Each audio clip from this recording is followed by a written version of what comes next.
come on, come on, nothing but love, nothing but respect. You know what we do, what we don't, what we is, what we isn't, and what we is here today. I've got with me Young. Say hello, Young. What's going on, guys? I'm actually going to turn your volume up a little bit as well. I apologize if the setup seems slightly different. It's probably negligible, but at the moment, the room that I'm doing streaming in is being repurposed. Actually having someone move in with us at the moment, so we've got all sorts of chaos going on. So I do apologize if this stream seems a little different to usual, but that should be fine. Also, big shout out to everyone that's come through and shown love to the channel. We've finally hit 200 subscribers.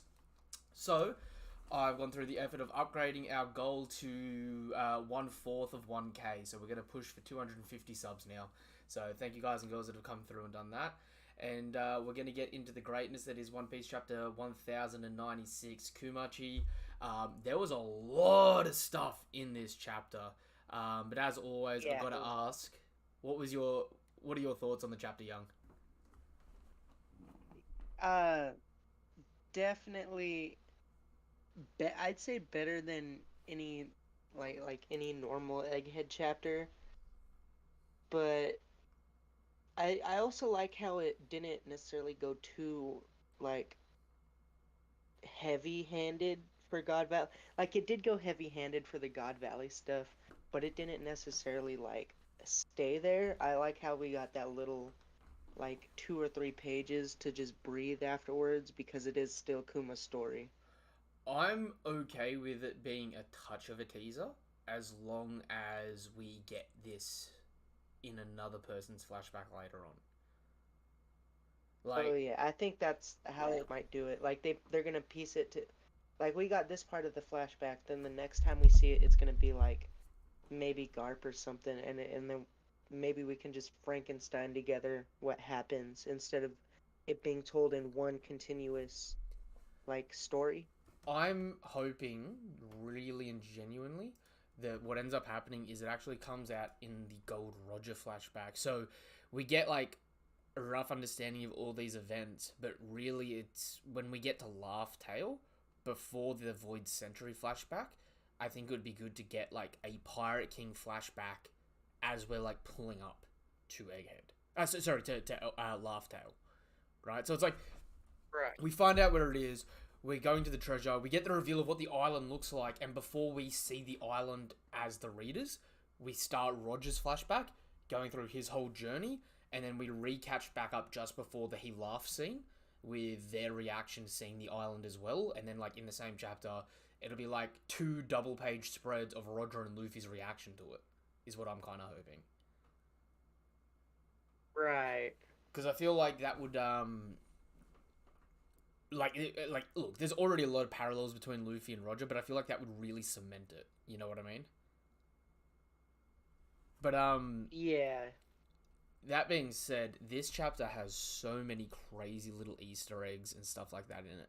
Um, I've been trying to constantly keep my eye out for stuff. Also, since this game was introduced, I've also seen people come up with all sorts of great ideas. For example, the island of weird animals where Gaimon is from.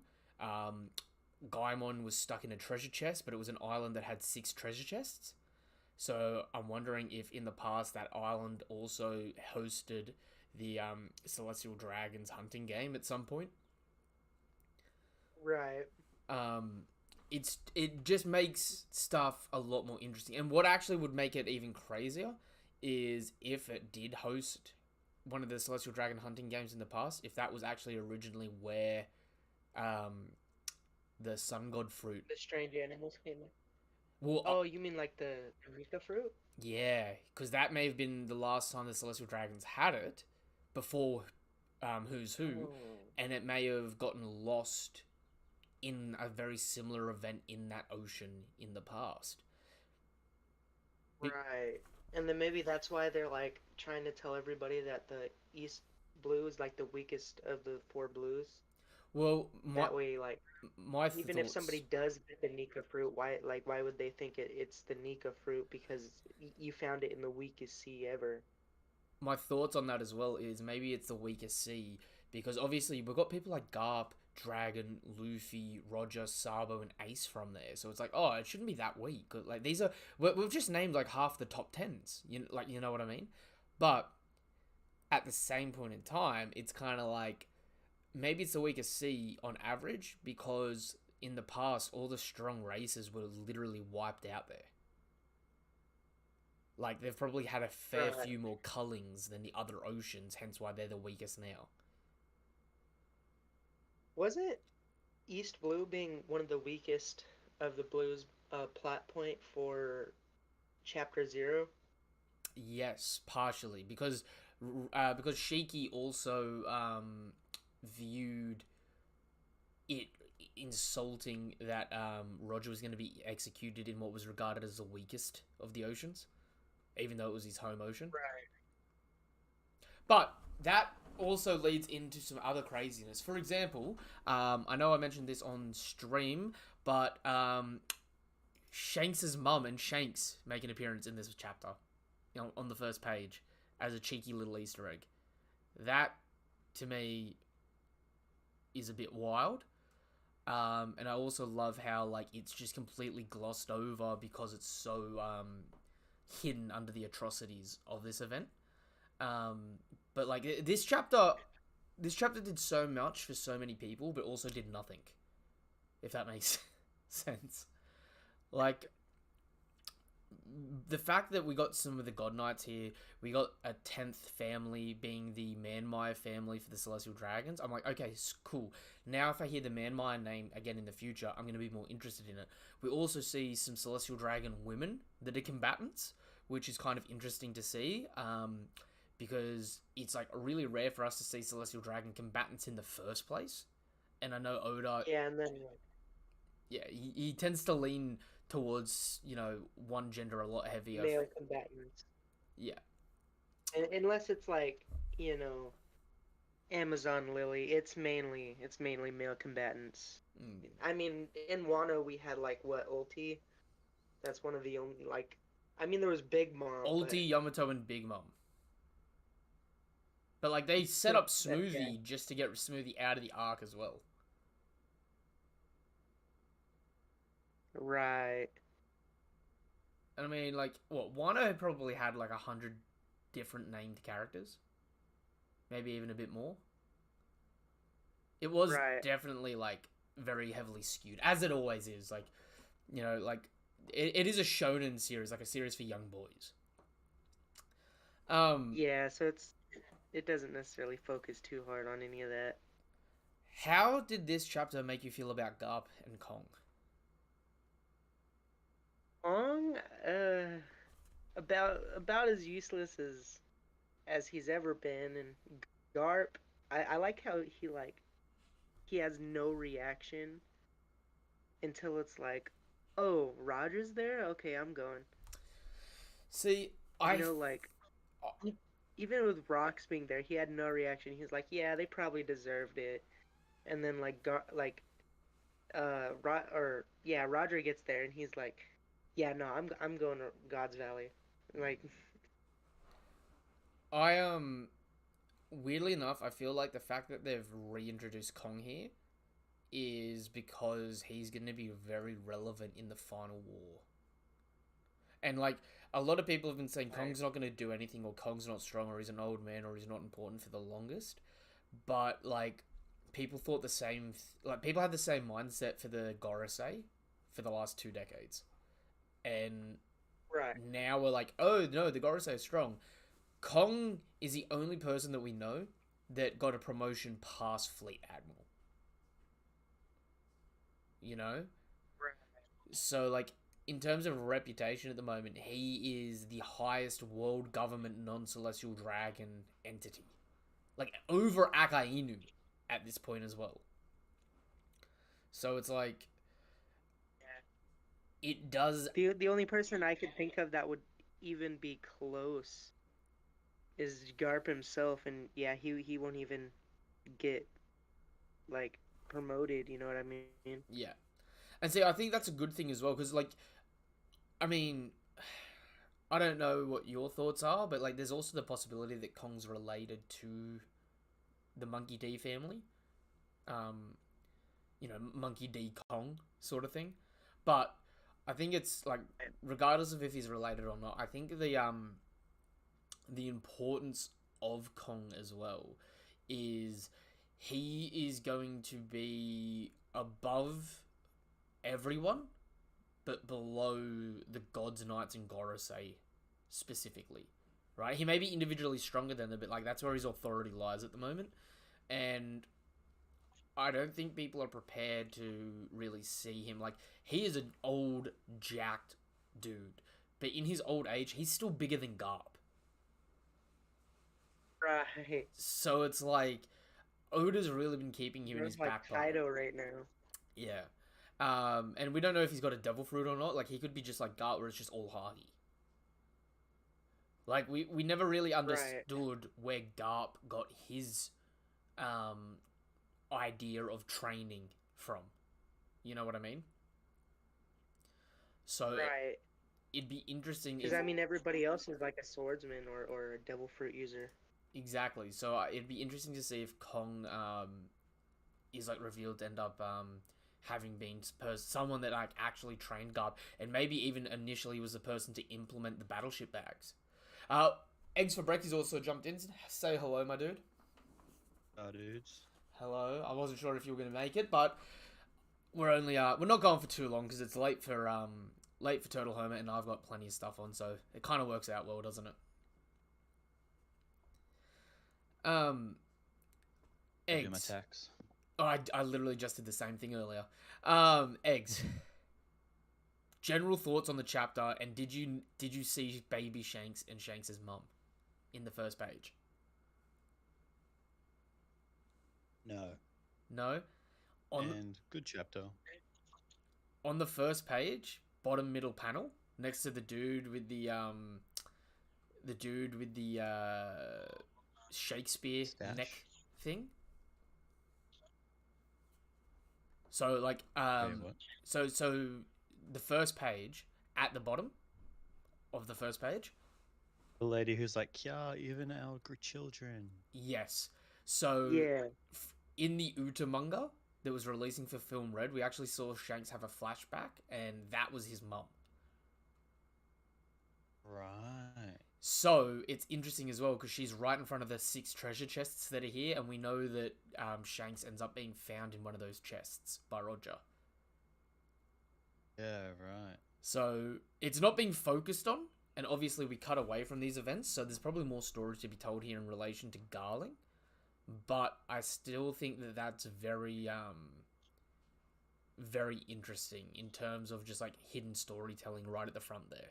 You know what I mean? That is cool. So, predictions for this time skip then. Do we think we'll see her put him in the chest? No. And do you think she'll go to a chest, open it, take the fruit out, put him in, so she has the fruit basically? Or do you think it'll be like the chest that like Big Mom and that are already out right now after they leave? So I think we Do you get. think she grabbed the fruit basically? No, I don't think she has a fruit, but she could. Yeah. But I also think, like, obviously we skip Even past. If she like eats it and dies in the same arc, you know. I think obviously because she skips past it in like they skip past the events in this chapter. I think we're coming back to it in a Gold Roger flashback to get like a proper God Valley incident instead of it just being teased, right? Mm-hmm. But in terms of her, I think she actually may be regarded as worse than scum in a sense, because I think she's a celestial dragon that is doing what like the Mjolnir did, like the Don Quixote family, where it's like Shanks is most likely Garling's son, right? So Garling's here killing civilians. Why is she trying to hide with Shanks with the civilians? She's clearly trying to like make an escape, right? So she doesn't agree with the Celestial Dragons, but maybe she wouldn't be able to just like normally leave Marijua unless it was this event. So now that the Wait, events... how do you know she's a Celestial Dragon? To me, she seems like a member of this. The reason why I say Celestial Dragon is because I don't think Garling would sleep with a peasant based on his personality. Wait, wait. Are you saying that? Okay, because you think that Shanks is Garling's son. Yeah, yeah. Right. Okay. So like, Because to look, me, this just seems like she's just a citizen of this place, and it's completely unrelated. well, because Shanks is Figureland Shanks, and we found that out in film Red. To me, Yeah. it's like because of that connection. Okay, Shanks is Garling's son. Okay, well, if that's her there as an Easter egg, and it's like meant to be vague and hard to find, I'm looking at it and I'm being like, okay, there's another story to be told here. Why would Garling have any connection to a normal peasant woman? To me, based on his personality so far, he's been shown to be like a ladies' man, but like he's been shown having like heaps of people fawn over him, right? So I think he's Yeah. very selective with like who he sleeps with in that regard. Yeah, I could totally see him never sleeping with a peasant. Yeah, but like I mean, that's just all hearsay at this point in time. We actually have no dead set facts on Shanks's mum. It's just like my conjecture at the moment based on other people's personality. And I think that that's where she gets her kindness from too. Because with the small flashback we actually ever have of her from the Uda manga is her singing to Shanks as a baby. So it's like she seems refined to an extent. Like a Sanji's mom type of way. Yeah, yeah, pretty much. Which I mean, look, what are with the mums in One Piece being like the sweet to the absolute sour scumbags that are the dads?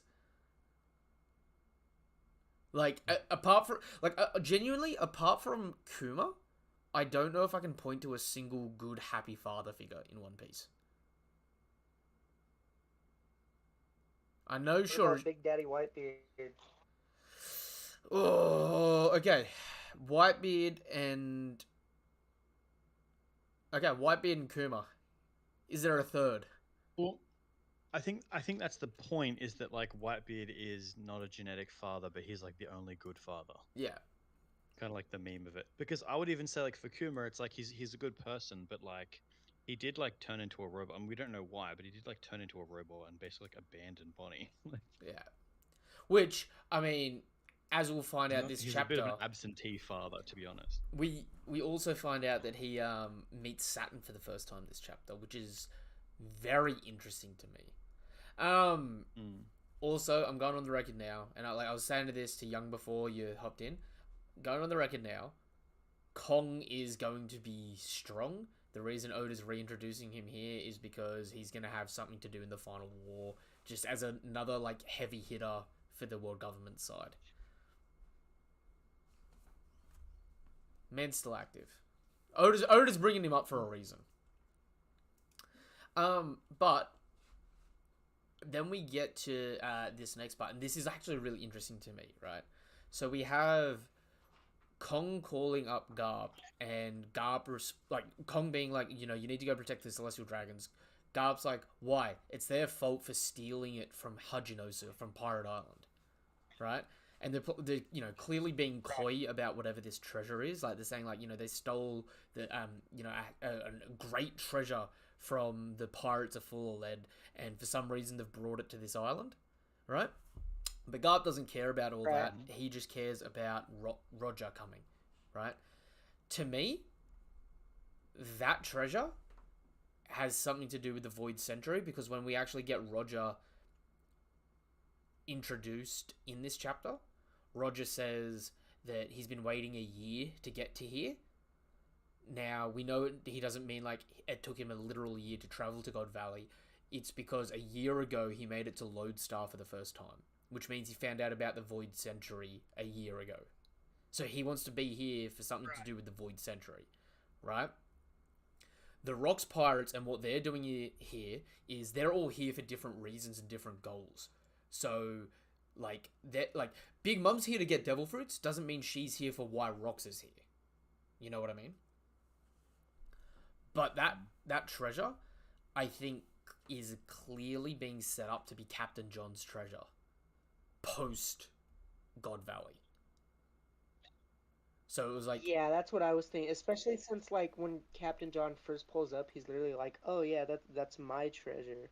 yeah, And then like So if he's claiming the God Valley treasure already, and then we know I'm pretty sure the reason he died is because he wouldn't give up whatever treasure he had that was his. So he stole the treasure, didn't share it with his crew. His crew mutinied and stabbed him to death. Right? So what if that map that Luffy gave Buggy, what if that just led Buggy to like the West Blue, like to where God Valley used to be, but he like got there and got just God Valley was just missing, Well, and he's like, well, damn, this map's a dud. I don't think it's on God Valley yet, because if we go down where we actually see the Rocks Pirates, right? So we've got Right. Whitebeard, Shiki, Lin Lin, and Kaido. We know those four split off and start their own crews about a decade later, right? So they're pretty much like they're not inactive for a decade after this, but they're not like making a lot of trouble for the world for a little bit, right? Stussy and the biggest like random hipfire out of this whole chapter being Larissa being part of the Rocks Pirates. Those two seem to be here for love, with Stussy, Buchan having the hots for Whitebeard, and Clarissa getting chastised for having the same sort of vibe from Bucking. I'm assuming Clarissa probably fell in love with Rox, and when Rox dies, she starts like she loses the love of her life. You know what I mean? What if what if Gloriosa is Yamato's mom? I've seen someone mention that, and that would be interesting, but like they ha- it's possible because like she's got the same sort of vibes, and we've only ever seen her with grey hair or white hair, so I definitely can see right. the connection for it. But personally, I think what happened is if you actually look at all the women from the Rocks crew, right? Big Mom, Stussy, Buchan, they all look terrible now, right? Right. I think that's because you know how Oda does the good and bad timelines for his art? Oh yeah. I think the women from the Rocks Pirates are all living their worst timeline.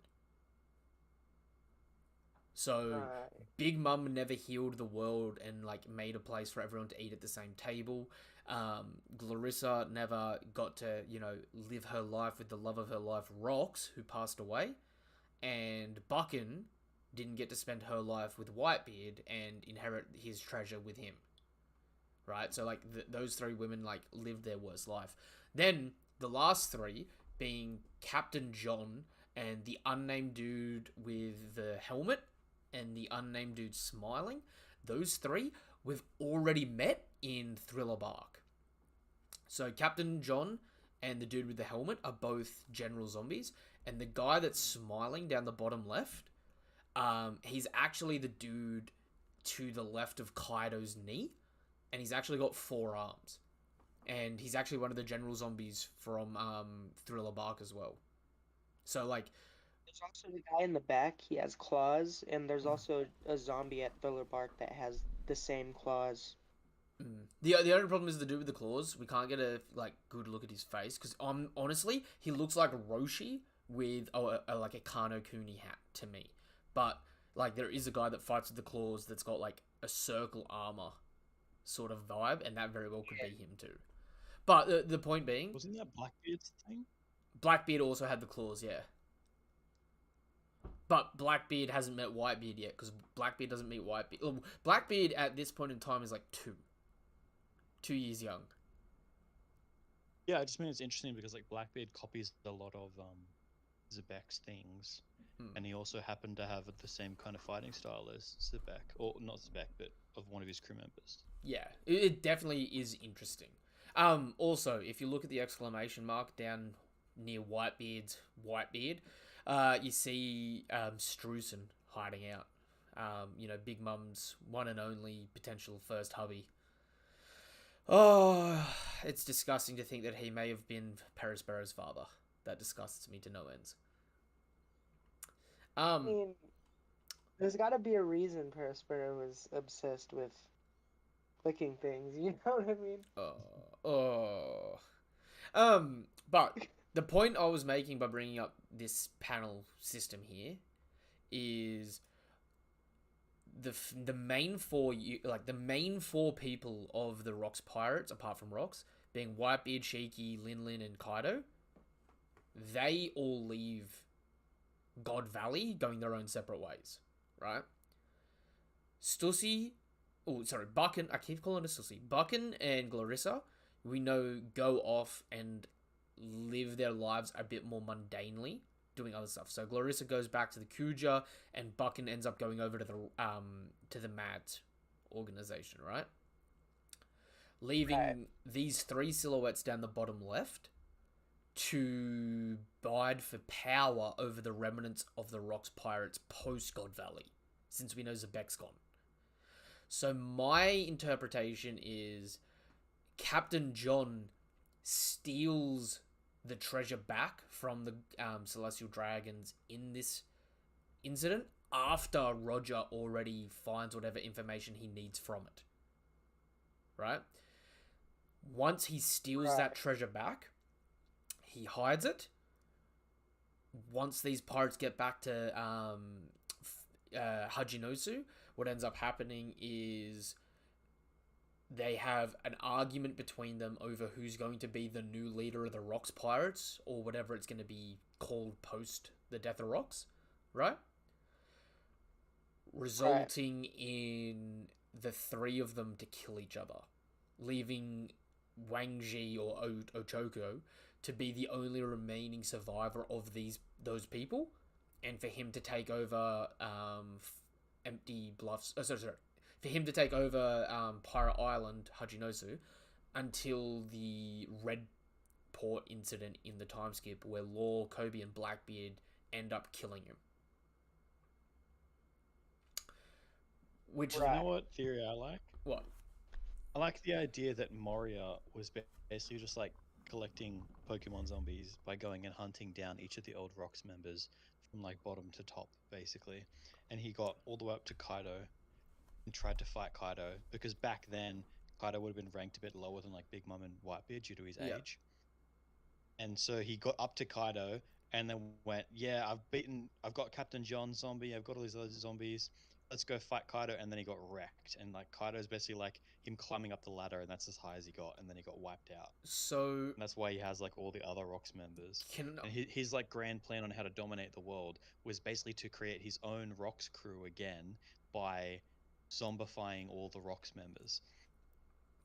Can I say something that'll fuck with your perception right now? So he just got freed with Perona from Hajinosu, right? Yeah. We know Hajinosu is only 2 islands away from Wano, and he's already been to Wano before. We also know he had his ship with him, being Thriller Bark, right?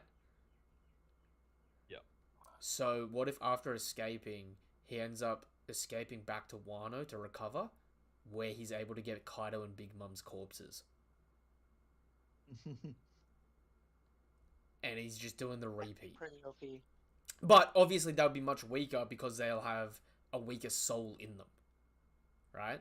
Yo, speaking of Wano, what was that old lady's name? I think it was like Higurashi, right? Yes, the one that was Didn't it? the one that was Orochi's aunt, The clone that had connections with Shiki. Yeah, both Shiki and Stussy. Yes. So do you think she might be a Rocks pirate? I 100% think she's a Rocks pirate. I think there's going to be a few more people that were Rocks pirates, because I think the whole point of the Rocks pirates at this point is to explain every other... Like, honestly, they were better than the Roger pirates, but it was before the Roger pirates, and they didn't get enough they didn't get as good efficiency as the Roger pirates, right? So I think like all the major goings-ons sort of like culminated into the Rocks pirates, Roger pirates, and then the Marines at this point in time, and then like ballooned back out. But I do have to ask this actually. Do you guys think, with all the attention that's being given to him at the moment, that Shiki is going to return in the story at all? I think so. I don't think Oda would make chapter 0 just to completely skip over all the foreshadowing. Because if we're talking about 20 years time from when Shiki, uh, it was right when he escaped Impel Down. So if we're talking about 20 years time from then, which is what he was talking to Whitebeard about, and Indigo, I think his name was Indigo. Yep. Um, yeah, so that would be this year One Piece time, because the 2 year time skip. So that's 20 years. And he was in Impel So yeah, Down that for a would be year or so after Roger passed away. yeah. So that should be around like the current One Piece year. So I 100% think that we're gonna see him, especially since we've seen his face in Wano. I I think maybe Higurashi was maybe Higurashi wasn't a Rocks member now that I'm thinking about it, but maybe she was trying to manipulate different Rocks members, I think she was a which Rocks is why member, she had. but she was a low level one, which let her be like aware of the Rocks pirates to be like, Oi Orochi, if you offer this to this one of them, they'll come and help. You know what I mean? Right. I think she was just smart like that, and then, in her old age, she fumbled the bag by trying to take out Odin, which came back to bite her pretty badly. But Right. I think it's also really interesting, like going back a little bit. So obviously, I've got the idea in my head that what the Celestial Dragon stole has something to do with the Void Sentry, which is why Roger's here, and it's also going to be what ends up becoming Captain Johnson's treasure.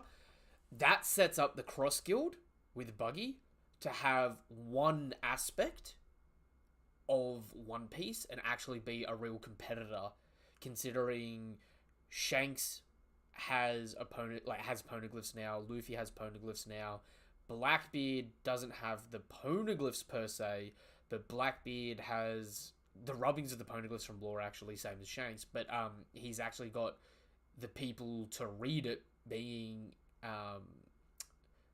pudding and stuff like that, right? Because at the moment, Right. the at the moment the Cross Guild has nothing in relation to getting One Piece, so it's kind of like they're an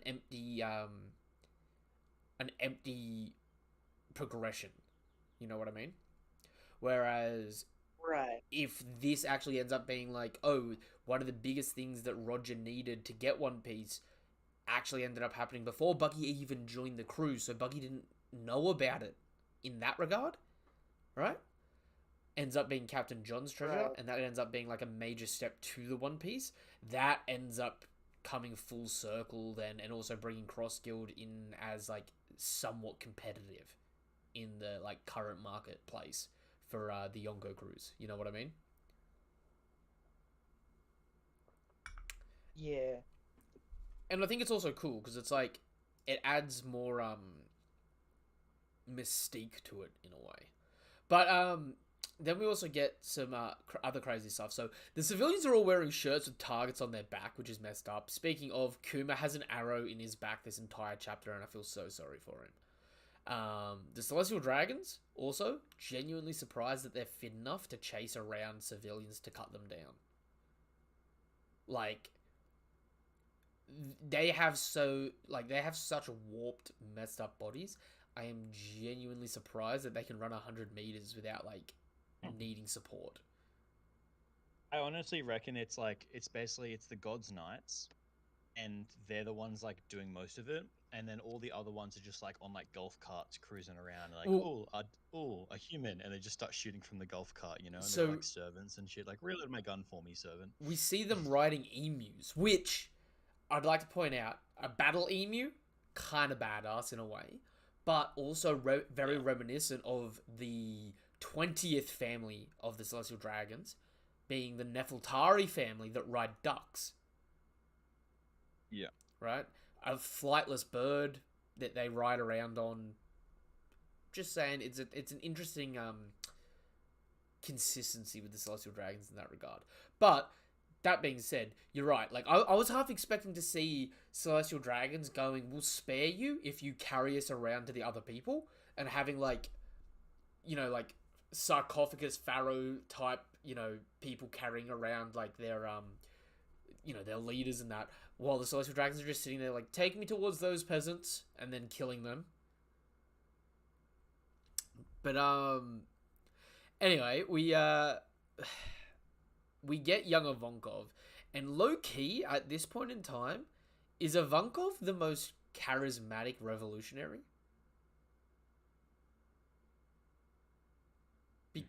Haven't they always been? I mean, yeah, but, like, they pulled this shit together here. Like, straight up, Ivankov's dubs. God Valley. Technically an Ivankov dub. You've got, the Goa Kingdom, with Dragon included, yeah, so you could say it's more of a Dragon win, but Ivankov was there with Dragon helping liberate part of the Grey Terminal, right? You've got Ivankov in Impel Down, coming through with the complete and utter dub, getting the boys out of Impel Down, right? And, I mean, Ivankov in Marineford, kind of pulling his weight as well. Ivankov's 4 for 4. Like, he may have taken, like, individual one-on-one L's, but, like, he's been accomplishing his goals every time he shows up on screen. Right? Yeah, bro, it's just a walking W. Which, is it weird to say young Ivankov is also perfect, but, like, it's so weird that he doesn't have the hormone fruit here? Right. Like, I always thought part of the reason why he had such a big head was because he had the hormone fruit, and it's like human growth hormone, where he's just, like, got a big head because he didn't stop growing. Yeah, I always thought that the female form that he took on was, like, his normal form. And then, once he got the hormone fruit, then, yeah, he took on the big-headed form for whatever reason, but yeah, it's kind of surprising to see that. No, he always had a big head. Definitely. Yeah, I always expected that he did it on purpose as like a flair kind of thing, just to add a bit of spice to his look. Look, I'm not complaining, because honestly, I love Ivankov, and I hated that you guys brought up in the Discord that we didn't get a hee-haw this chapter, because that kind of hurt my feelings not getting, like, the first ever hee-haw. But then we cut over to Garling, who St. Garling scores a quick 10,000 points. Now, there's only meant to be 10,000 slaves on the island, right? Right. So this man has just cut down 4 people and got 10,000 points, but we also established it's 10,000 points for a single noble. So did he just cut down 1 noble and then 3 strangers here? Or is he, like, almost individually killed all the slaves on the island?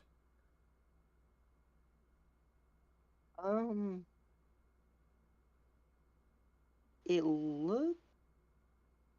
looks like he has at least 3 kills in the scene. Maybe the person up front isn't, but they also say that his strategy is to target the high value rabbits. So if the high value rabbits are like 10,000 each, then shouldn't he have 40,000? Yeah, minus the 10,000 deducted for killing the king. Yeah. So to me, the math ain't mathin' here, to be completely honest. Yeah, definitely ain't mathin'. And I'm also going to point out, right, the more I see of Garling, the more I cannot... Like, I like old Garling so much more than young Garling, but I really want to see young Garling throw hands, because I've got a feeling he's going to fight Whitebeard here. At least clash with him. Garling kind of has some of the coldest looking, like, panels, though, in this chapter. And like, when the Holy Knights are all, like, lining up, and he's just got that, like, look, bro looks like a menace. So, hear me out, right? Stare down, face to face, Garling and Whitebeard. Would it not look like 2 different styled stag beetles fighting each other? Because you got the Whitebeard coming horizontally, and then you got the Garling hair beard combo that will go over the top Yo, vertically. I never noticed that. That's hilarious. Like, if Garling is the one who fought him, that must have been like the most hilarious fight ever, bro. Like, one's a half moon going up, and the other one has like the half moon mustache. Like, I genuinely think it's like I think it's a little Easter egg from Oda for it to be like two stag beetles battling in a weird way, because it's like they have the fucking like they have the most badass but the stupidest designs, right? What if it is just supposed to be like Oda being like two stag, like when Luffy watches them, he's gonna be like, look, there's stag beetles, because he like likes the stag, the Hercules beetles Yeah, and the stag beetles. I imagine Luffy in like Gear 5 just watching them fight, and look, stag beetles fighting. dude, could you imagine if Luffy got to see Whitebeard and Garling fight though? Like, weirdly enough, I feel like he would be like sitting there in awe about it. Definitely. Also, weird Easter egg to point out, but we know this is in the West Blue, right? God Valley. Right. They're recording it and they're watching it at Marijua, because we actually see the transponder snail and actually like hear the other celestial dragons that aren't here celebrating it in Marijua. So Oh, is that what that is? I thought it was, for some reason, I thought it was trying to say that like God's Valley was like really close to the red line. I thought that's maybe what it was trying to go for, but if it's just being like live streamed basically, and the other celestial dragons are like hyped about it, I get it. I think it's being live streamed and all the celestial dragons back at home are like, Garling Sama, Kia. You know what I mean? Because like all you hear Right. is like the love hearts and screams when Garling's on screen, which we saw is like the thing they do for him. We get this fishman as well, right? This fishman that bites through Ivankov's chains. I've seen a lot of people going like, "Oh, that's Hack." I don't think it's Hack, because Hack has like actual frills around his neck, and I don't think I fishmen grow more fish appendages as opposed to just have them, right? right. But low I think key, somebody did the math, and I think Hack would be, no, actually I think Hack was born during the God Valley incident. yeah, okay. Either that or he was like 2 years old or something, so I definitely don't think it's Hack. But maybe being Horty Jones's like dad, Yes. considering Horty had like, of course he had the hatred from like Arlong and like whatever Arlong was teaching him, but he had like a lot of hatred for humans that seemed very unnecessary. And then when he was asked about it, it's like, well, what did humans do to you? He's like, nothing. And it's like, So oh, well, why are you like so hateful towards him? I've got two takes on this. One, it's Horty's dad, because if you actually like go down a little bit where like Kuma volunteers and throws his arm up, you've got that same fishman just to the left in the panel, and he looks identical to Horty, especially Horty when he's got the energy steroids, right? The other alternative that I thought of is with the way he looks when he eats through Ivankov's chains, and like, mind you, this still may be apt even if this isn't the person. I'm questioning whether or not Bartolomeo is 1/4 fishman. So not enough to get the gills, but enough to get the teeth. I was wondering about that because his teeth almost exactly match Jack's teeth. Yeah. When we see him have the face mask off, Barto's teeth almost exactly match. So I think there's definitely like something hidden in there, even if it's like a subspecies in a sense, right? Because I mean, we also have like Katakuri's got odd teeth that never really get explained. You know what I mean? So there's like Right. probably more hidden in there somewhere. But we have Ginny here, and she's coming in as the brains of the operation. She she tells us about the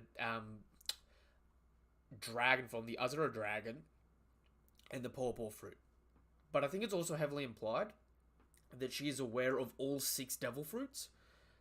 The only reason she brings up just these 2 fruits is because these 2 fruits are the only fruits that are present that can actually help them escape the island. If someone eats the dragon fruit, they can fly away. If someone eats the paw fruit, they can teleport away. Otherwise, they'd just be stuck here. Right? Because of that, I'm very curious what other abilities would be in the chests. Because obviously they're not going to be mobility-based abilities, but they still might be other really important based abilities. Right?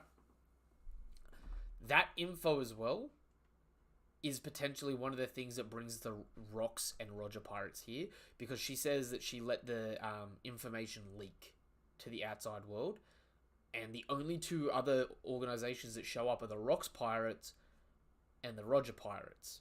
And we know the Roger Pirates don't end up collecting any devil fruits, because in the Buggy flashback, most of the Roger Pirates have never actually seen an uneaten devil fruit.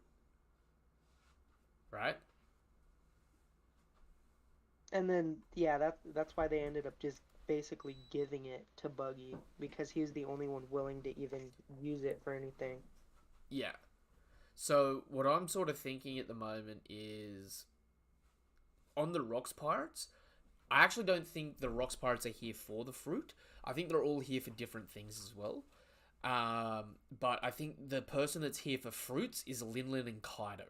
Kaido obviously hasn't eaten a fruit at this point in time, but Linlin has already had 20 children here. And she's currently either just given birth or is pregnant with Mont d'Or. And all of her children have devil fruits, right? Yeah. Especially these early children. A lot of them have devil fruits. So to me... Yeah. And that's like Mont d'Or, Parosparrow, Katakuri, Oven, Daifuku. Smoothie. So to me, what's happening at this point in time is Big Mum's only going on expeditions with the Rox Pirates to get dibs on devil fruits to give to her kids. Right. And for kids, right. And an exception is made here because Linlin goes, it'll all be mine, right?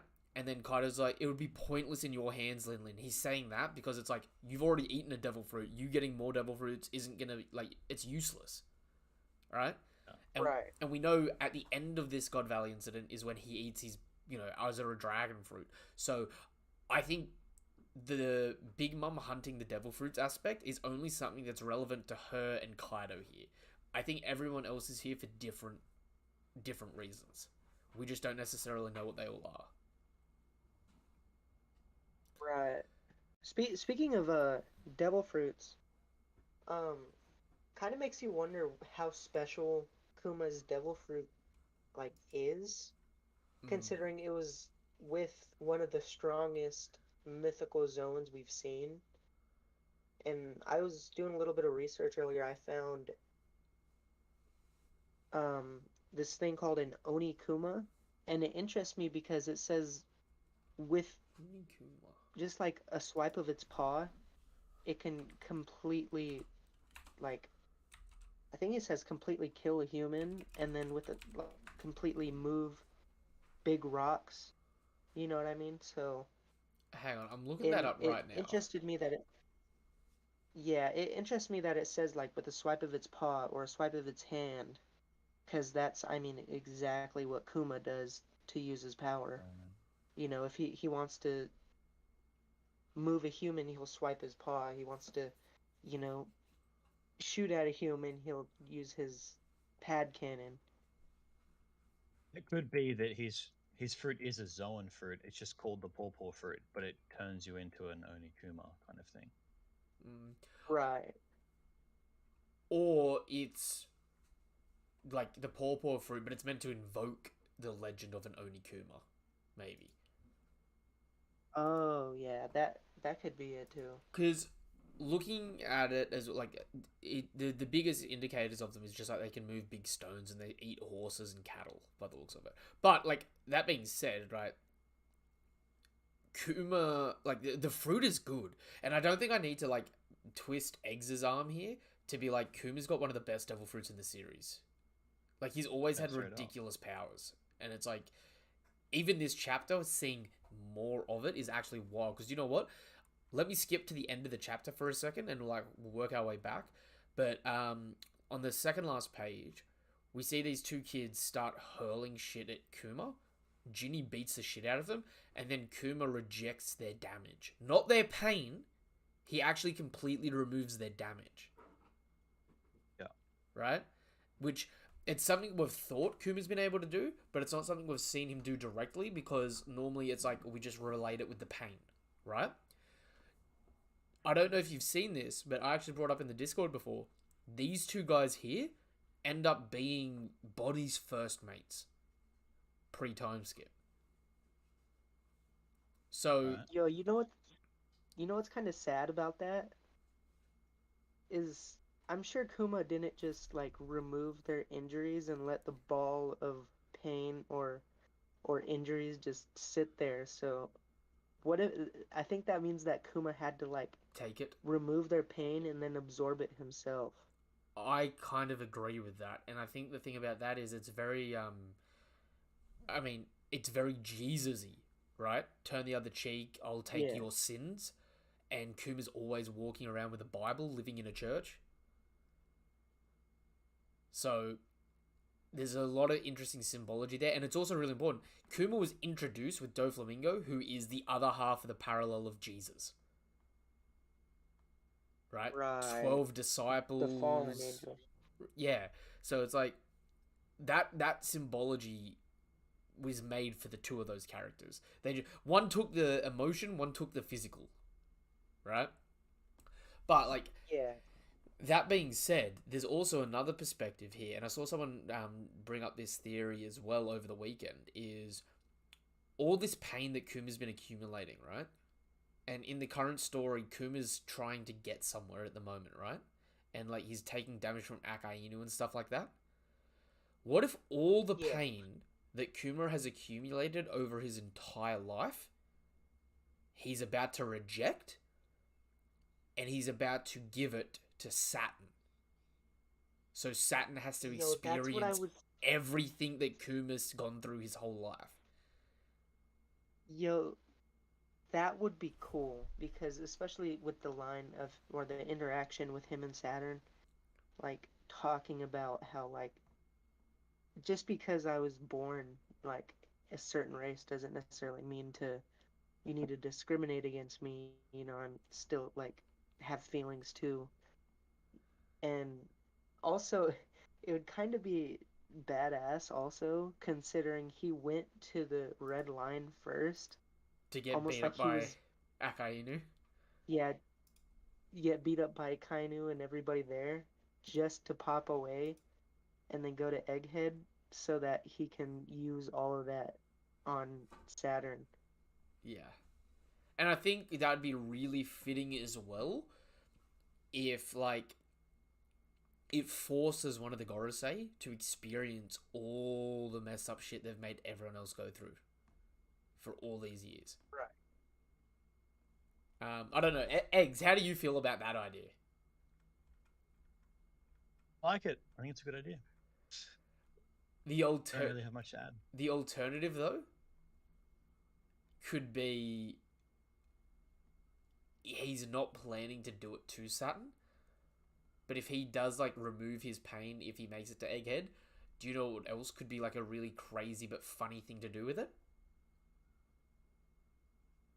Luffy rubberizes it, and because Luffy knows what it is, throws it at Saturn. Like his version of a spirit bomb. Oh, yo, that would be sick.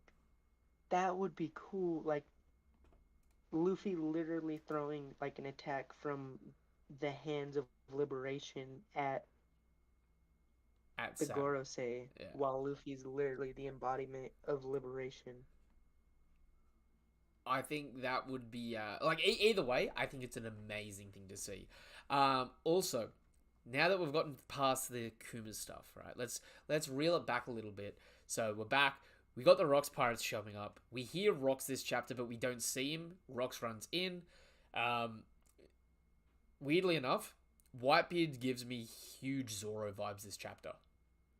like Zoro on Punk Hazard, like chastising Luffy, going, "This isn't supposed to, like, you're not meant to run off. We're meant to take this shit seriously, right?"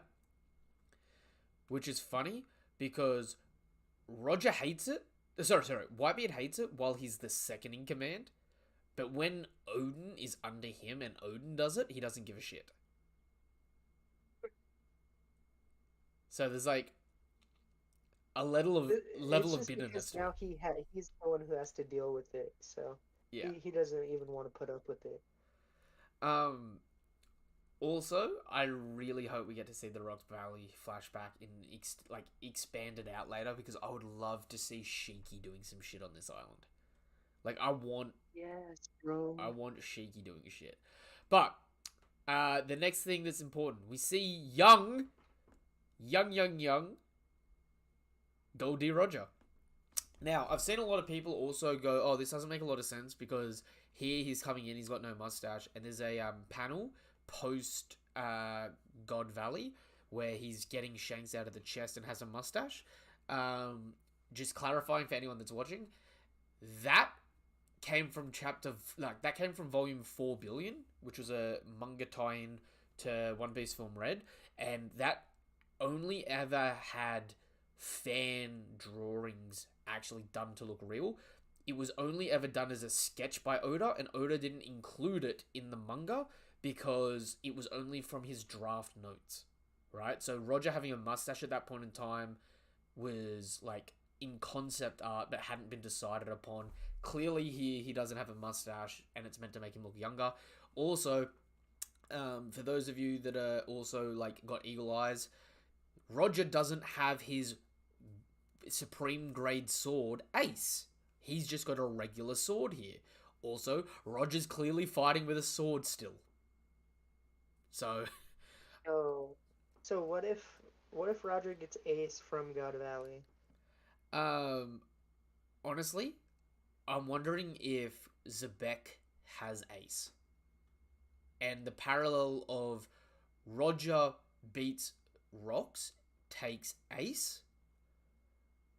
Roger gives up self to Garp. Garp takes Ace. Whitebeard befriends, takes Ace off Garp. So, like, even though it's the sword and the person, it's like all of these top tiers just essentially keep passing the torch of Ace from person to person. And then Blackbeard, who is reincarnated Of Zebek. Rocks, kills Ace. Yes.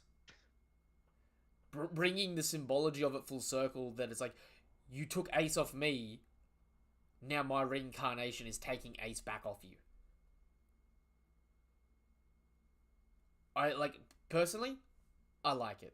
Also, got to point out, right? There are so we get 5 God Knights this chapter.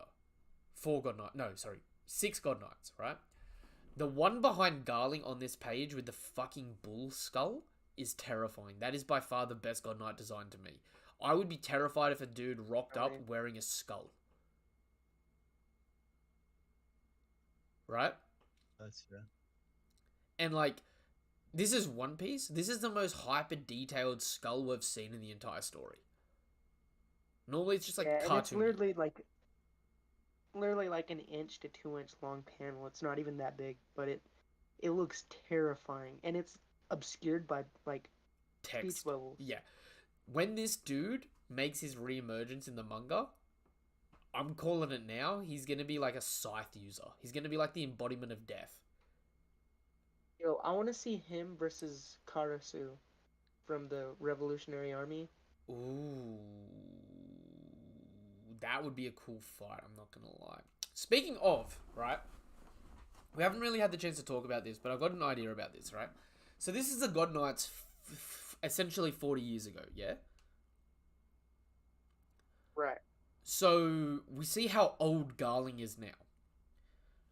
The God Knights as they are today, are they still only those same God Knights? Or has a new generation of God Knights started to be trained? So there's probably double the amount of God Knights in total. possible, but I honestly don't. I honestly don't think so. So you think we're just getting a I full mean, squad of old people for the God Knights? honestly, I wouldn't be opposed to that. Okay, I like it.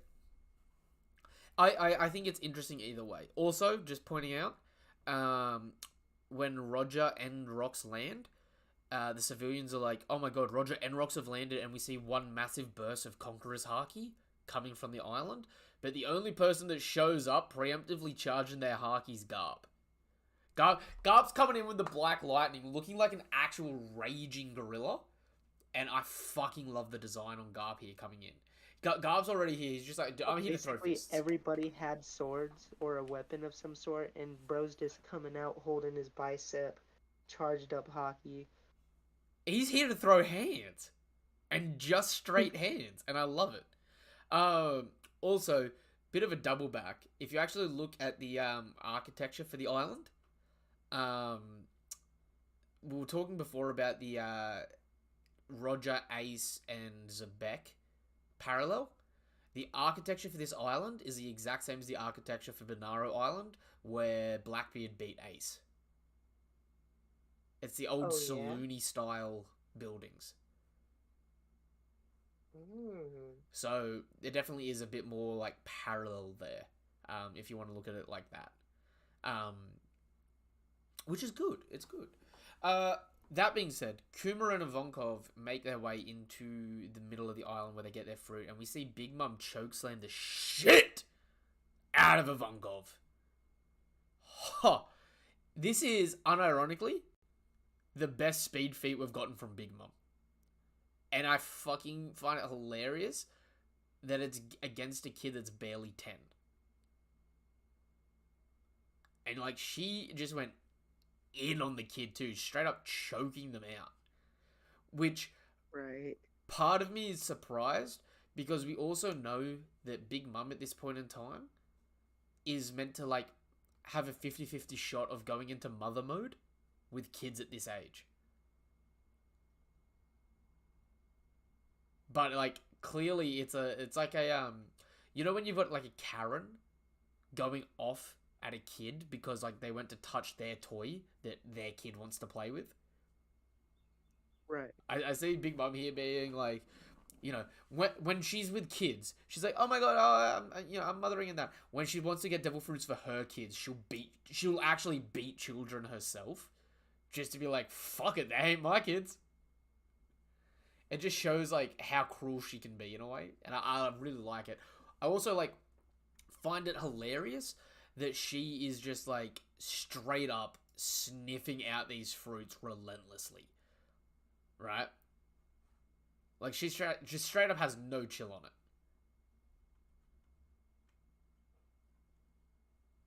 But then we get to the point of the chapter, which is probably the most interesting in a way to me, where Ivankov gets chokeslammed. And also, mind you, could you imagine the timeline where Ivankov has the blue dragon fruit?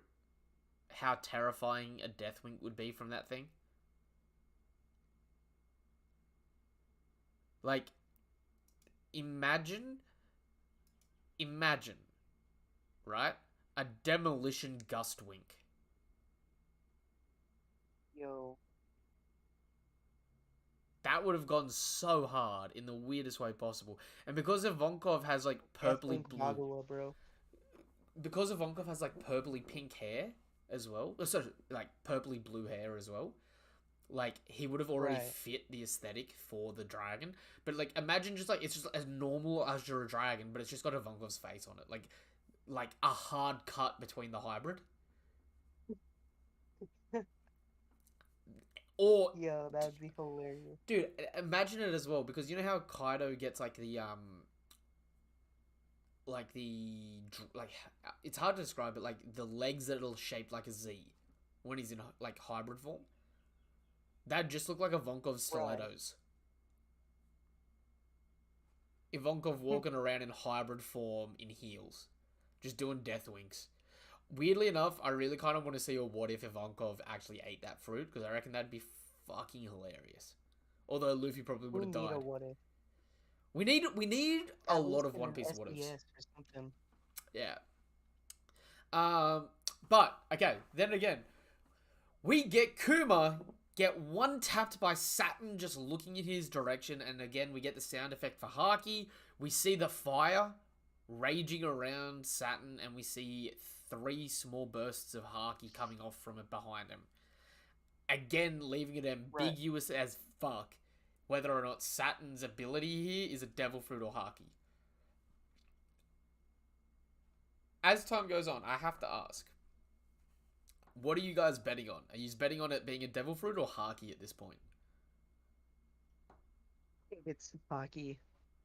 You thinking Haki? It could be a devil fruit, but I feel like that would be very unfun, I guess you could say, Underwhelming. rather than just having like that powerful of hockey. Yeah, I don't think it's fruit. I think it's like Haki or it's like some weird other fucking voodoo magic. At this point in time, I fucking love it, and I love how consistently it's going. Also love how this sets up, like, obviously this flashback's not over. This sets up Kuma meeting Saturn for the first time. I think what's going to happen is the next time Kuma meets Saturn is going to be when he joins the Warlords. And they're blackmailing him with Bonnie to turn him into a cyborg.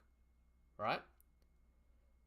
With the last time they ever meet being when the flashback ends. And we come back into real time with Saturn holding Bonnie and that ancient robot getting up. That is definitely where I think the story's going at this point in time. It's like, you know, the beginning, middle, and end of Kuma versus Saturn, essentially. Right? And again, it's like, I've got to point out, right? Kuma and Dofi were introduced in the same chapter as Saturn was first introduced. Back in 235-ish? 230? 233. Oh, yeah?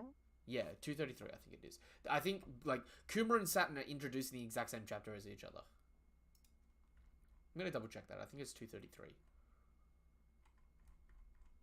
So, like, this has been building for a minute. You know what I mean? Right. Hang on. I'll bring it up. I'm pretty sure it's 233. Yo, it's actually annoying now how long the series is because I have to, like, quick scroll through shit and then re-scroll back up to find stuff. I feel that, bro. Like, you're like, oh, is it this chapter? And then you're like, nah, it's the chapter afterwards. I nailed it. Like, you'll forget that. 233. Huh? 233, the world's greatest power, right? It's also the only chapter in all of One Piece that's cover is in all black. Oh. It opens up with Bellamy having been one-tapped. Everyone running away in fear. Luffy's like, we're going up to the sky. Also, okay, fuck this shit. 100%. This is the same chapter that Buggy talks about Captain John's treasure. No. Yo. That's crazy. Right, so you get the Captain... Yeah, that's 100% God Valley, like, foreshadowing. Yeah, so, okay. We get Captain John's treasure, right? It's also the first time we ever see a silhouette Doesn't of Whitebeard. Doesn't it have that same saloon setup that you were talking about, like old-timey Western? Yes, it does. Layout. Yes, it does, but it's more easternized with its windows, right? We also get the first silhouette in the entire series of Whitebeard, right?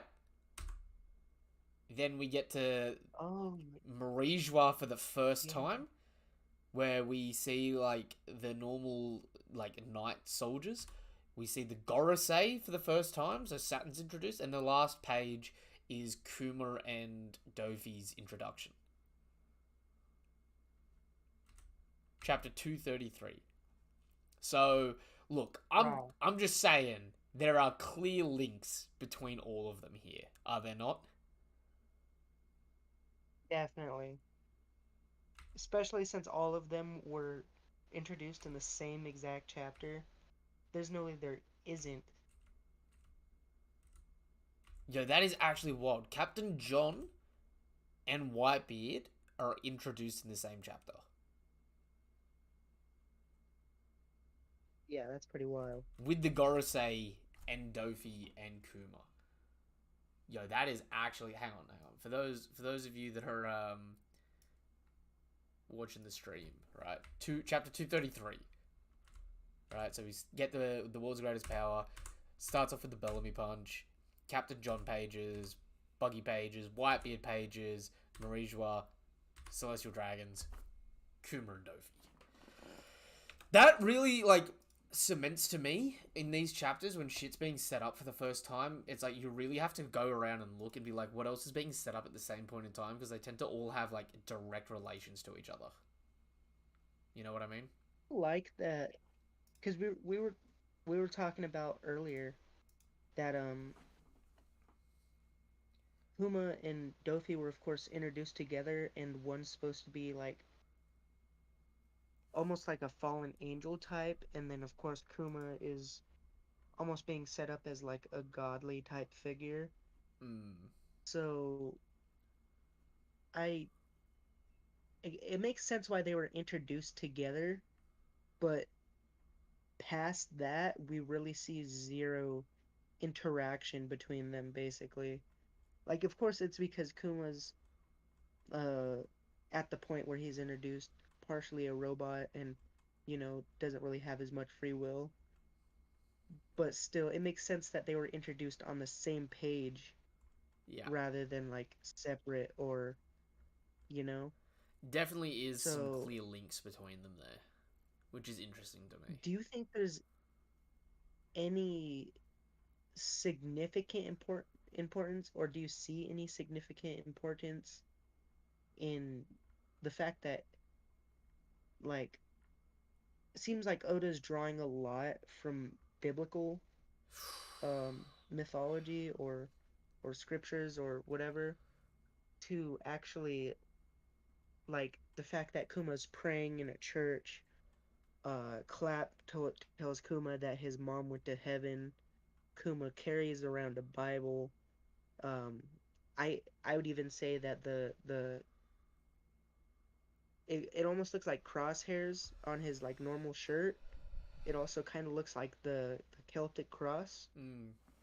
So I would it's say very interesting how religious Oda's getting. I would say the Gorosei being demons and having demon ideology and symbology, but then at the same point in Right. time, the Celestial Dragons have a lot of Christian symbology associated with them, and I mean we've seen now they were spawning in pentagrams and stuff like that.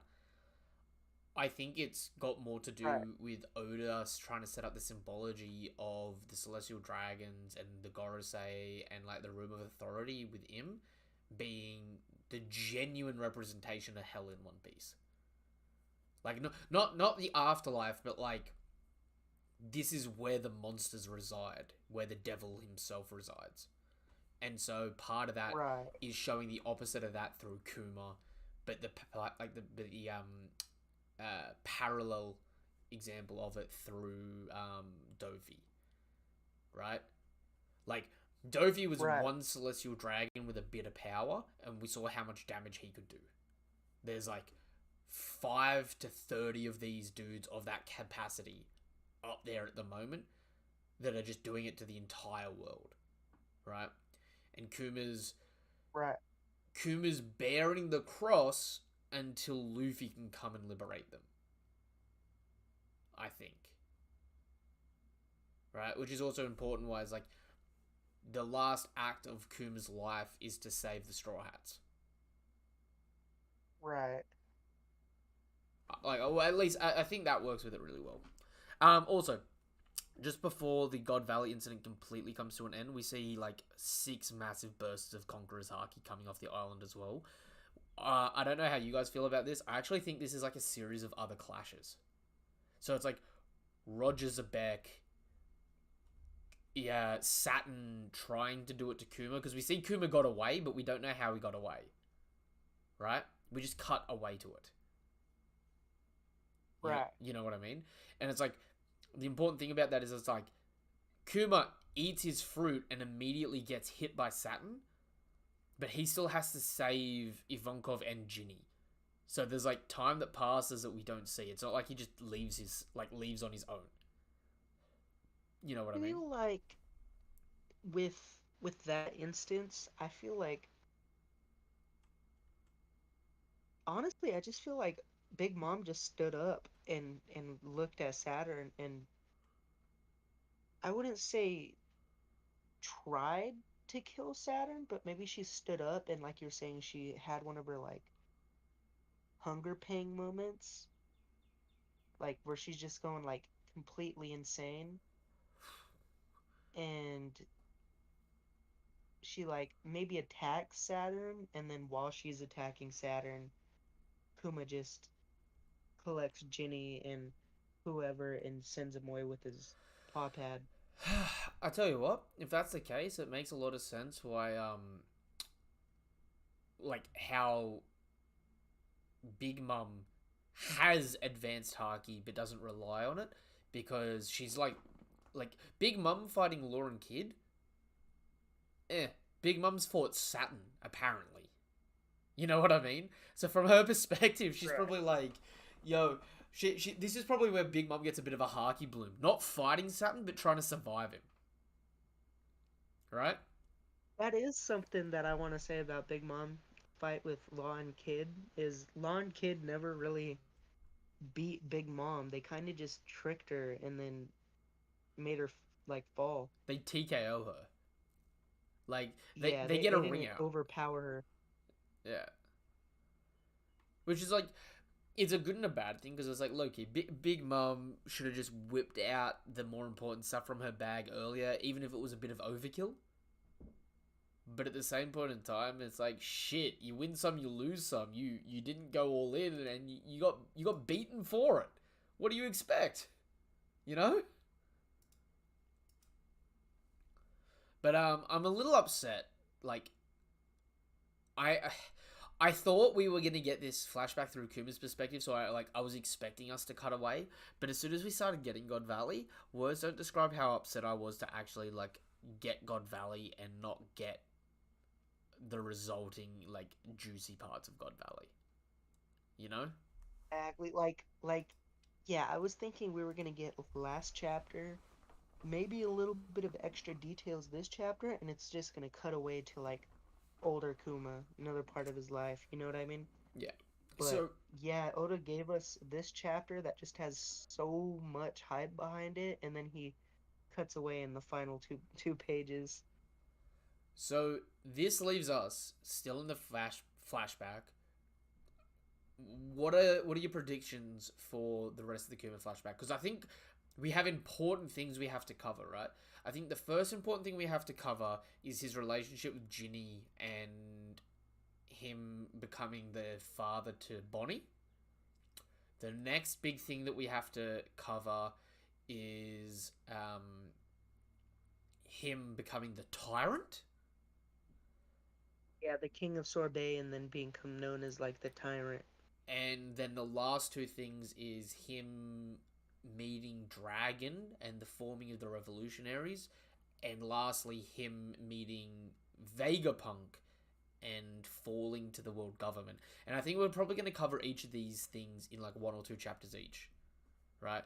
I think this flashback, we're 2 chapters in. I think it probably ends in 6 chapters, 6 or 8 chapters. Right. Um, How long was the Odin flashback? It was the longest flashback in all of One Piece. I think it was at 13 chapters. Hmm. So yeah, I think 6, maybe even less, depending on how fast we skip through. Alright. Because we could also just tackle two of the same story points in one uh story, I guess you could say, or age group. Um,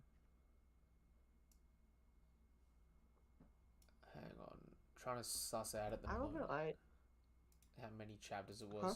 Trying to suss out how many chapters the Odin flashback is, because it's like it. Looking it up online, it went for 20 episodes. Yo, it was You guys still like one of the flashbacks? best flash. The Odin Huh? flashback or this one? Just in general, like, do you like having flashbacks? Yeah. Yeah. Like, honestly, I can understand. Like, I think sometimes they're poorly positioned. If that makes sense. Like sometimes they're at Mhm. like a shit time, where it's like, I'd rather be watching these events instead of that. But like, I think ultimately, the flashbacks, the last four arc flashbacks that we've had have been some of the most interesting moments, right? Like, we've had, we're having the Kuma flashback now, which is phenomenal, right? We had the Odin flashback, which is phenomenal, right? Before that, we had the Big Mum on Elbaf flashback, which was pretty damn good. And before that was the Law flashback in Dressrosa. I would say Right. all of those flashbacks were pretty fucking astounding, weren't they? Even though, like, they did definitely drag a bit at times. Yeah. Yeah. I I yeah, just my kind go of ahead. thought on flashbacks, like I think Oda does them really well. I just feel like whenever there is a flashback, the story is not proceeding. So if you tell me there's going to be the next 10 episodes is going to be flashbacks, I'm like, cool, the story doesn't go anywhere for 10 weeks because we're just learning about the past. Mm. That's kind of how I feel about them. See, I agree with it, but it's also, it depends on what the flashback's covering. You know what I mean? Yeah. Yeah, like the Odin flashback covered quite a bit, and so I wouldn't necessarily say it's like the story's not going like the main story itself isn't going anywhere, but the world building and like the Odin flashback also built up part of the main story, like Right. the what do you call it? Like laugh tale. We got to see like Roger laughing, and then I think this is gonna do like the same thing.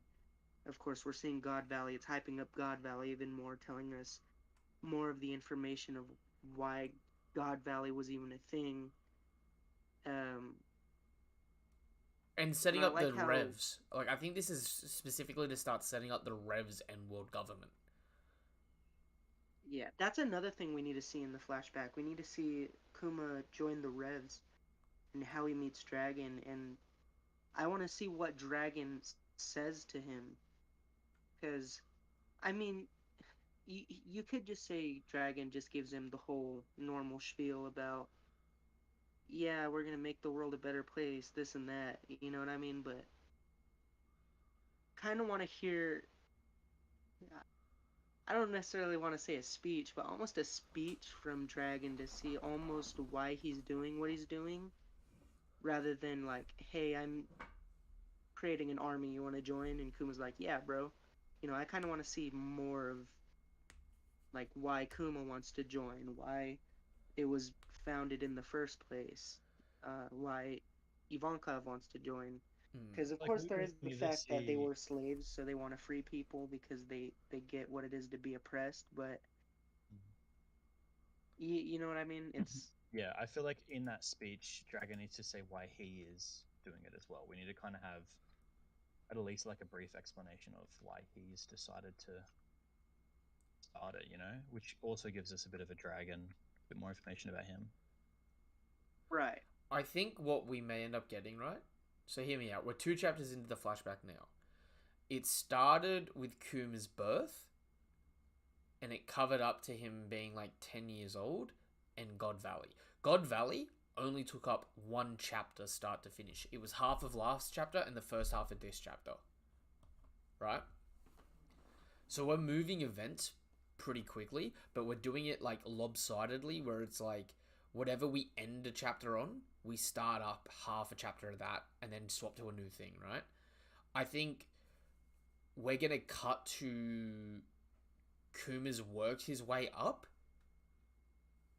in this country helping people out until they like make him the ruler in a positive perspective, right?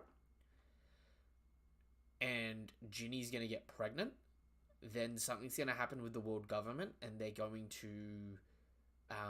kill Ginny, potentially even. So God Valley happened because the Celestial Dragons did that hunting game, right? Right. What if they select Sorbet Kingdom for it again? Yo. Right? So Kuma escapes at once, becomes the ruler of a country, and then they bring the games back. And then one of two things happens. Either they go around killing the civilians and blame it on Kuma, or Kuma, knowing what's happening, just starts getting rid of the civilians. Right.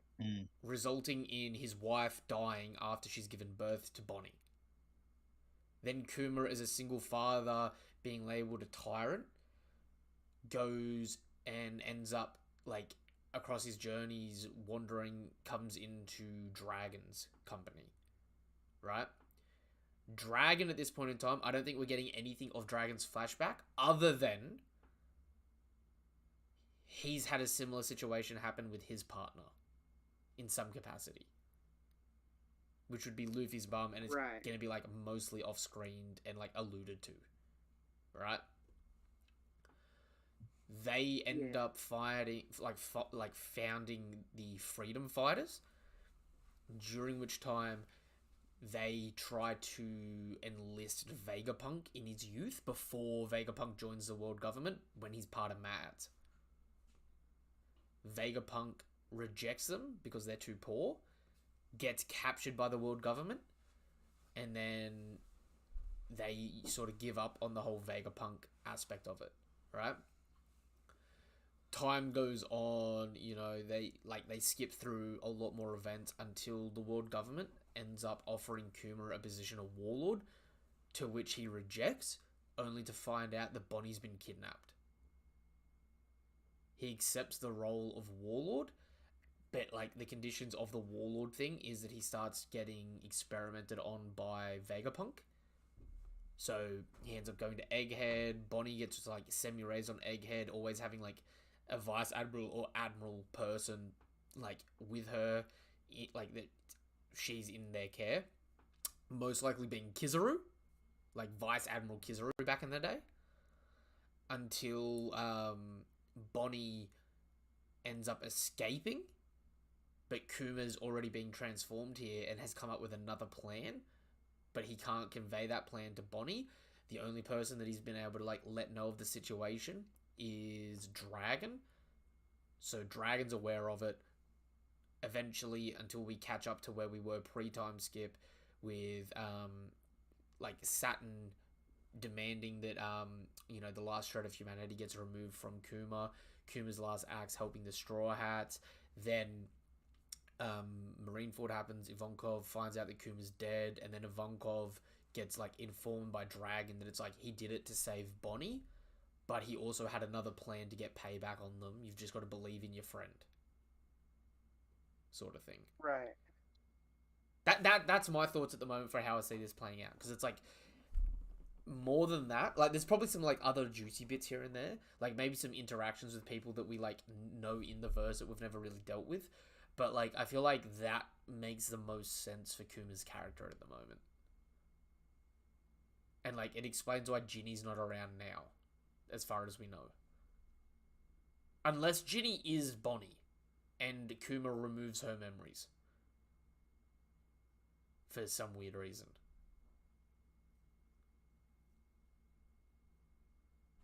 I don't know. What are your guys' prediction for the rest of the Kuma flashback?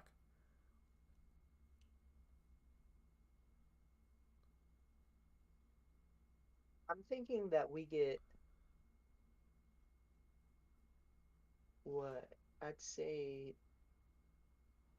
yeah, 5 to 6 chapters, and then I really don't think that we're gonna get much in the way of world building, besides, of course, what we've already gotten for the God Valley flashback. but I really think we're gonna take like a deep look into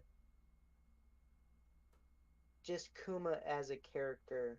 So it's not gonna be like an Odin style flashback where you're trying to see as much as Wano as you can, as much as the outside world as you can. You know, the Roger pirates, the Whitebeard pirates, uh, Kaido, this and that. You know, it's just gonna be like almost like just a deep dive on Kuma. Mm. So yeah, I really don't see anything too important besides Kuma's story happening, except for maybe Dragon showing up and recruiting Kuma, and even that's not all too interesting, I'd say, because of course, we already know he joins the Revs, but if Dragon has some, like, lore-filled dialogue, that might happen, but everything else I think is just might be story-wise for Kuma. I think we're getting like a really big rundown of all the good things Kuma's done in his life just to catch up to the modern day for him to die real time.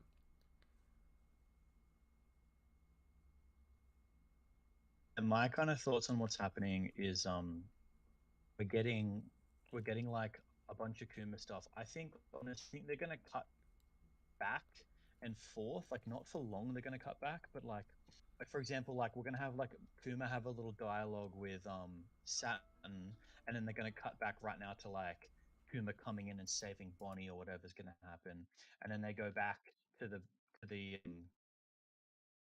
to the thing again. Yeah, and then they go back to like the flashback again, talk a little bit more about something, and then something else comes up in the flashback, which cuts them back to now. And like I kind of think that it'll jump around a little bit, but it'll be mostly flashback. Maybe like the start of the chapter will open up, like the first 2 pages is what's happening now, and then it goes back to flashback. Mm. I Like don't. it's a good way to feel like the story is still hasn't just randomly come to a halt at the middle of a cliffhanger. Because like right now, like Bonnie is up in the air, about to get shot in the head by like 100 Marines. We're just like, yeah, let's just take 10 chapters to watch Kuma. Dude, Yeah, I get that. And especially since like the foreshadowing we've been getting is like it's so obvious that Kuma is gonna be the one to basically, I guess, fix everything you could say Mm. because, you know, we have Kuma's memories unaccounted for, like the big bubble that was there. Sure, you could say they popped after Bonnie seen them, but I really don't think so. Um, we've got the fact that, you know, Kuma knows the drums of liberation, so it would make sense why he's waking up for the drums of liberation if he's the robot. Like if he just transferred his memories into the yeah, robot, it true. would make so much sense. And then yeah, and then even him being called the Hands of Liberation, I swear as soon as we see him next, like in the main story, we're gonna see it like he might even use a attack called Hands of Liberation. You know what I mean? You Like know, it'd what we be were talking cool. about, all the memories of his pain from his past. Like, It'd be cool if Luffy was like laying on the ground like he is, like super exhausted, but he's still conscious, and he goes, "I can't save her. I need a hand." And then Kima comes in, like, "Hands of So liberation. I'm here." imagine instead of seeing Kuma come in, they've got Bonnie dead to rights, right?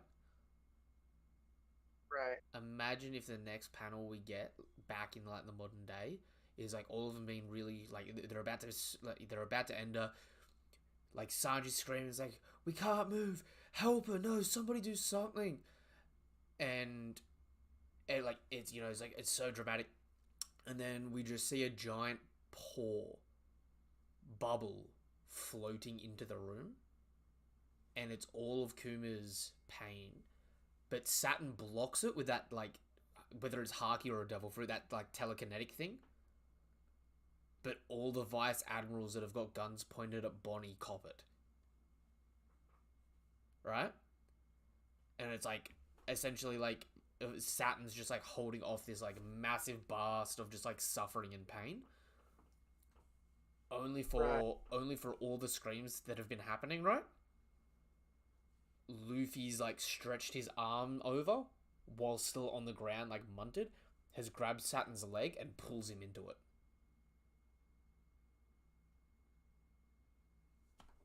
Almost like he just like pulls his leg and just trips him. Yeah, so he literally, the hands of That would be liberation hilarious. pull him into the suffering. That would be pretty cool.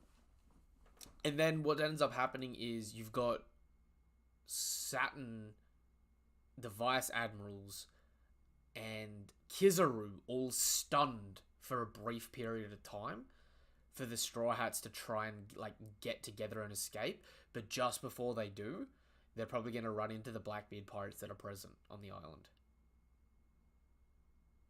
I feel like that would be a very like organic way for Luffy to see the flashback, because Bonnie isn't sitting there telling like Luffy the flashback, or Saturn isn't up there just announcing what happened during the flashback. This is just going on in Bonnie's mind.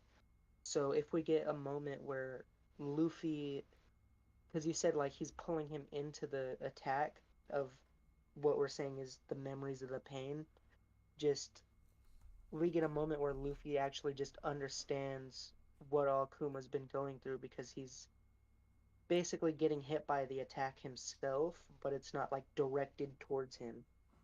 And do you know what? So it'd be a very organic way to be like, yeah, Luffy knows what's happening too. It's not just Bonnie. It could But what are you saying? it could all be paralleled with, so you know how this chapter's called Kumachi, and that's Ginny's nickname for Kuma? Yeah. We're probably gonna get a chapter which it's got the inverse, where it's Kuma's nickname for Bonnie. Probably like Bon-chan or Bon, right? If all of those people like are caught in that suffering, right? And it results in like Bonnie getting dropped to the ground, then seeing where that bubble came from, Kuma, he's just like, if he's in the new form, if he's in the robot, the only indicator will be he calls Bonnie by Bonnie's nickname before sending all the Straw Hats away with Bonnie. Right.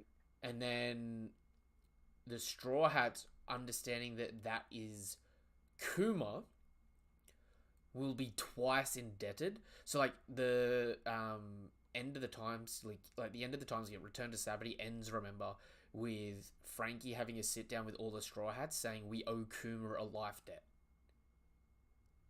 Right? Right. The life debt in this case would be he saved them twice. Can you look after Bonnie?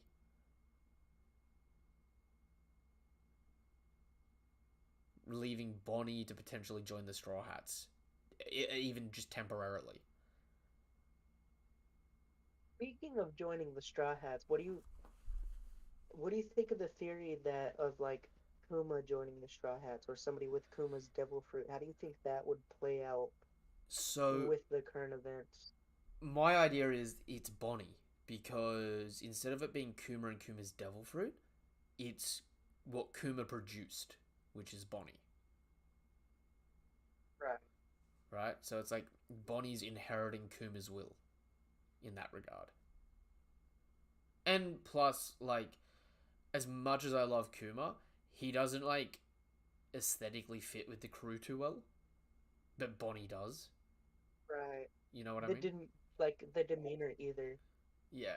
Like I've even people like Jinbei or Robin, like the most serious members of the crew, still have their goofy sides. Yeah. Right? So it's like, and you know, you'd have it from the perspective as well of it's like a epiphany, right? You've got Luffy, Zoro, Sanji who are like, shit, we understand why you did it, right? You have Jinbei and Frankie, who have done a full 180 on their original perspective of Kuma, thinking he's a monster, to going like, oh shit, he's actually a really nice dude, right? You've got Robin, who's just like more understanding of like, you know, people that have been fucked up by the world government, not fucking up other people, but doing what they need to do, even if it seems fucked up. I feel like Kuma's story resonates with most of the Straw Hats in a way. You know what I mean? Like even in this chapter, Kuma getting like rocks thrown at him, that's like identical to what Chopper went through. Right? So it's like Kuma having all these experiences and then Bonnie being the person to like embody him on the crew makes a lot of sense. And I mean like Bonnie, the Straw Hats have had someone join from each major faction in a sense, right? Like Zoro represented the bounty hunters, Jinbei joined from the warlords, right? The only people that they haven't had someone join the crew is from the Marines, right? But they're like Right. they've had other people join them, right? Bonnie could represent like the Luffy actually like getting a supernova on the crew as well, because Luffy already has Zoro as a supernova subordinate, but he's never recruited another supernova to outright join his crew. Like, from the reputation standpoint, like, think about how Kid and Law reacted when Jinbei joined the crew, right? But Right. but now it's like even your contemporaries are starting to just join his crew outright. Yeah. I don't know. And I really wouldn't see why Bonnie wouldn't join the crew, especially this late into the game, because sure, a few islands back we could have just been like, yeah, he'll probably just pick her up for a few arcs, drop her off, and then we're never gonna see her for like hundreds of chapters. But now that it's like end game One Piece, I really don't see us going to like say we take Bonnie with us to Elbath. I don't see us dropping Bonnie at Elbath, and then like after Elbath, after that, after being with the crew so long, I don't see them dropping, because Bonnie doesn't have a hometown. Yeah. Yamato stayed because she had a hometown. Momo stayed because he had a hometown. Same with Kinemon. That's why they didn't take any of them with them. But Bonnie just kind of by herself. So if he's There's like, yeah, I'll drop you off at your island, she doesn't really have an island like say Vivi did. there's also one major aspect that we probably aren't really like too focused on that like Bonnie can fill in a major role, and that's getting Vivi caught up physically with the Straw Hats, right? With the distorted Right. future for Vivi and Vivi coming back in this like circle of the story, that can explain her being going from like alabaster level to still relative with the Straw Hats in a sense. It's as if she's experienced all the same journeys as them, right? Be- So what if I've seen some theories on like Vivi eating Kuma's devil fruit, yeah, which I kind of believe, even especially considering Jinbei's cover story. If you look at the ruins that the the poor catfish ones. were swimming in, yeah, it has the paw mark, and then the catfish are sacred in Alabasta. So there's a definite connection there. So I could see Bonnie, maybe like Kuma dies this arc or next arc something, and then we see a devil fruit form almost exactly how Monet's formed. Mm, So, and then we get Bonnie grabbing the devil fruit and holding onto it because, well, she already has a devil fruit. She really doesn't have the use for it. But almost like if Luffy were to win Ace's fruit from the Coliseum match, he wasn't just gonna like munch on it, eat it. No, he's gonna hold on to it for somebody who he thinks needs it better or more than him. someone that could inherit Um, it in a sense and that he could trust. yeah, someone who could actually inherit the will. That makes sense. So, yeah, so what if Bonnie just holds on to it? she talks to Vivi, they get along, something like that. And then it's like, hey, like maybe I don't know, like I've heard stories of you type something because of course Luffy is like Joy Boy from the past, so maybe Vivi is another key figure from the past, I like could definitely see that. Lily. You know, like I've heard of you like as Lily or something like that. So you're the person who's gonna like like Wano type thing. You're the person who's gonna lead us to the dawn of the world. You're the person who's gonna flip the world on its head, as Roger put it. I definitely see that. That could be cool. Um, that being said, does anyone have any theories or predictions for next chapter?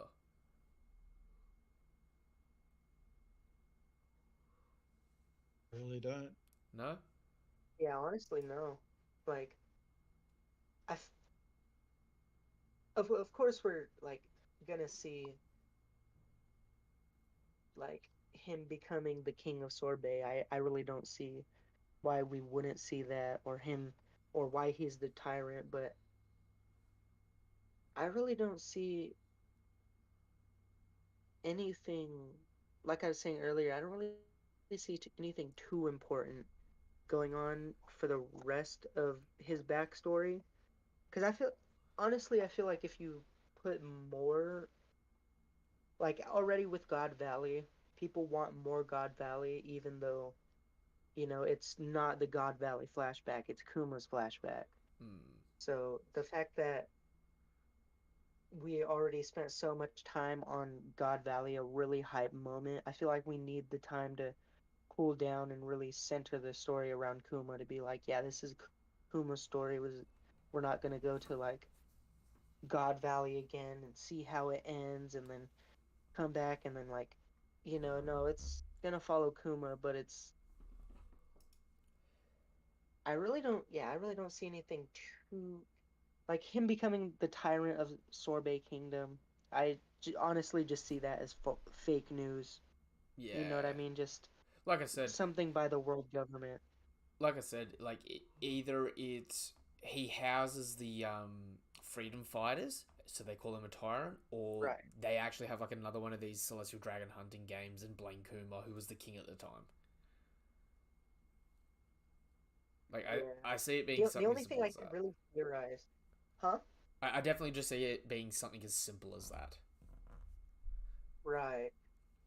Um, yeah, the only thing I could really theorize is if he does see Dragon, of course we can maybe get more of a glimpse on Dragon's devil fruit, but I'm really not banking on it.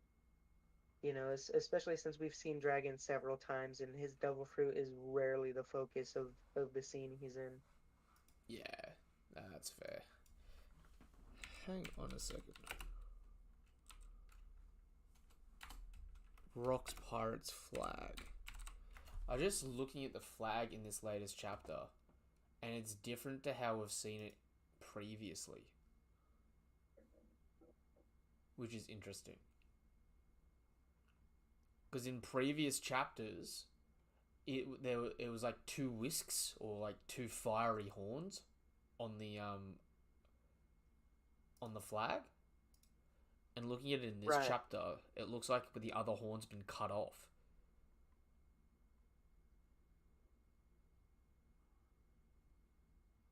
Oh yeah, almost. Or it's almost like there's Yeah, a 'cause single the one. horn.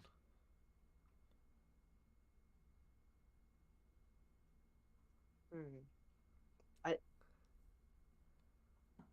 I think something will be important with that, but we won't know until we actually see Zebek, which isn't going to happen until we get like a Roger flashback, unfortunately. feel for some reason I'm feeling like with Zebek has some sort of Nika like transformation, but it's not really something I'm gonna like theorize on too hard because I mean we could, but I really don't see it happening. He definitely seems like a swashbuckling kind of fellow. You know, just like charging in, Yeah. just like, haha, Parody that, you fucking peasant. Yeah. We've been going for nearly 2 hours now. Unfortunately, I have to call the stream here. So, is there any last words that you guys want to say, or any last theories or predictions you want to say, or anything you want to bring up?